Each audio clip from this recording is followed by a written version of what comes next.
आणि आम्ही राहुल गांधींना असं म्हणतोय की त्यांनी जे वोट चोरी झालेली आहे जे म्हटलेलं आहे,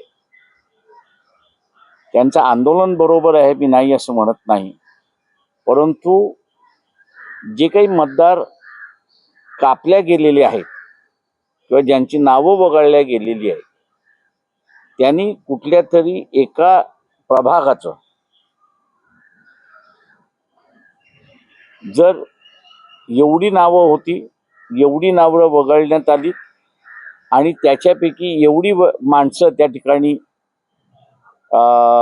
अस्तित्वात आहेत, हे जर दाखवून दिलं असतं तर त्यांच्या आंदोलनामध्ये वजन आलं असतं असं मी त्या ठिकाणी. आम्ही त्यांना असं म्हणतोय की ही आकडेवारी आलेली आहे, ही आकडेवारी सिद्ध करायची असेल तर तुम्हाला कुठलं तरी प्लॅटफॉर्म लागतं आणि कोर्ट हे एकमेव प्लॅटफॉर्म आपल्या इथे आहे की ज्याच्या मार्फत हे तुम्हाला आकडेवारी त्या ठिकाणी सिद्ध करता येते की अमुक अमुक प्रकार त्या ठिकाणी घडलेले आहे म्हणून लोकांनी त्याच्यावरती विश्वास ठेवू दे, हे आपल्याला त्या ठिकाणी सांगता येतं. दुर्दैवाने मी असं म्हणेन की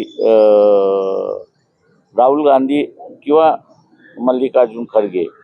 या दोघांनी अजून असं या बाबतीत गांभीर्याने विचार केलेला नाही.